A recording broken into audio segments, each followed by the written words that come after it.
Independent Corrupt Practices and Other Related Offenses Commission says its investigations into alleged discrepancies surrounding the disbursement of the student loan scheme under the Nigerian Educational Loan Fund would be extended to beneficiary institutions and individual student recipients. Now, this follows the commencement of investigations into a recent media report which alleged that no fewer than 51 tertiary institutions were implicated in illegal deductions and exploitation related to the NEL Fund scheme. In a statement issued on Thursday, the ICPC said the affected institutions were alleged to have made unauthorized deductions ranging from 3,500 to 30,000 naira from each student's institutional fees received through the loan fund. Well, we're now being joined by the Executive Director of the Lead Network Africa, Okenwa, to discuss the holes in the student loan scheme, the alleged fraud in the disbursement process, as well as how to plug the discovered holes. Well, good afternoon. Thank you for joining us here on Newsday. Yeah, thank you so much. Okenwa, as alarming as the allegations are in this report, are you surprised? What are the loopholes that are quite apparent to most that it seems that the federal government's failed to plug before dispersing the funds? Give us your opinion on this semi-fiasco. So I would say it's indeed alarming to get to hear like some of this report. But this indeed reveals something that is more worrisome, the fact that sometimes in the disbursement of these funds, there is lack of transparency, respect for due process. And when you have a process that is fraught with secrecy, there are bound to be some forms of compromises. Yeah, because all of the major stakeholders and the beneficiaries, which are the students, are not reasonably engaged in the process, and such kind of situations could result to the kind of report that we currently hear with the NEL Fund. So how can the scheme's administration be improved, to prevent similar issues in the future and ensure transparency and accountability? So, of course, to ensure that that enhanced transparency, I think that all the agencies, relevant agencies that demands accountability, starting from the National Assembly, there are committees on education, on ethics, and should be involved in this process and ensure that, the board that is set up for the disbursement of this fund is living up to expectation. Yes, there have been deniers, but then it could be an indication of like something that is worrisome.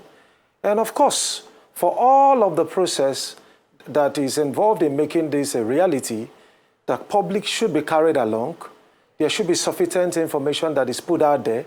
And I believe that when you have information, then people and citizens can engage. And when you have citizenship engagement, that can lead to enhanced transparency and, of course, for compliance with due process. Well, are there any specific types of educational institutions or programs that you believe might pose a higher risk within this current framework of the loan scheme? Well, can you repeat the question again? I'm wondering if there are any types of institutions or programs or just any factors that might pose more of a risk within this loan scheme and how it is rolling out? The greatest challenge for us would be that of data and managing sustainability as a people, because when you talk about like for some nations that want to replicate their model in terms of like some of these long-term schemes, it is possible that when you have a system that is able to track a number of students who graduated at a certain year and what they are doing like in the next 10 years, 20 years, 30 years, then that would mean that the government will be able to like recover this fund. But when you have a situation where we cannot in any way rely on any data to say, okay, that out of the number of students that left at so time, these are the number of them that are gainfully employed.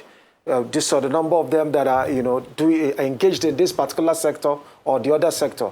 Some of those data analytics, if we as a nation has been able to have some of those credible database, then when you don't talk about managing those who at some point assess loan from the federal government and the need for them to repay it, having gained an employment, when they are done with their job, then that can, of course, be a possibility when they are done with school and now they have a job and has got the capacity to make repayments for the loans they collected. So I think that the major problem would actually be that long-term tracking, reliance on a sufficient and sustainable database, and of course, the management process when you have that commitment, because over time, there is that mindset that anything that comes from the government, in this particular case, like a loan, it's sometimes like a free money. Yes, we've seen when that intervention was done in terms of agriculture, beneficiaries during the COVID-19, I mean, it's 5 years down the line. There is no any sustainable management plan to ensure recovery. So I'm wondering how optimistic you are that the ICPC will carry out a thorough and unbiased investigation into the matter. What role can other stakeholders like lawmakers and civil society play in ensuring that transparency and accountability is served in this matter? Well, I think first and foremost for the ICPC to first raise an alarm shows a commitment to their mandate to be able to look into the matter, but then coming up just almost some hours, maybe 24 hours after the first official statement, went public to say, you see, we think there is a mix-up somewhere. It really calls that if all the relevant stakeholders, and in this case, civil societies, does not insist and demand accountability to follow this particular matter to a conclusive end, then that means that it could be swept under the carpet some high-profile cases we've seen over time, or some widespread cases that affect a good number of people. Because when the president rolled out this program, it's designed to help students who are currently struggling with the issue of school fees. And what that will mean is that when you have a program like this working well, that you are guaranteeing the education of young persons. And now when you now have the scheme itself being fraught, with some of the things we're hearing now, if that eventually is confirmed, then that becomes a problem. So I think most importantly also, the National Assembly must be able to weigh in into this particular instance and ensure that this matter is brought to a logical conclusion.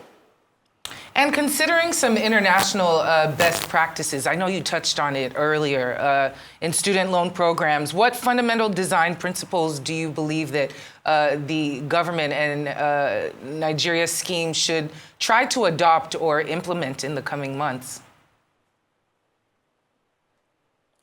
So in one word, I would like to say proper data management. And when I say proper data management, that we mean getting all of the needed data on the students assessing this particular loan and being able to track to begin that particular practice, because at the moment we don't have anything like that, like saying, okay, the number of students that graduated from our universities and then the sectors they are serving, and even those of them that are resident within the country or whether they are out of the country.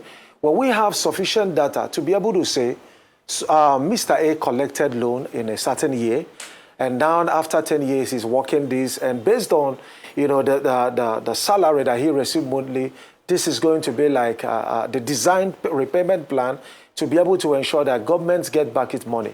I think if we begin to think in the long term, they will be able to mitigate the challenges that will be associated, because certainly it will come. And if we make it as part of the design thinking process and not an afterthought, then it can be better managed.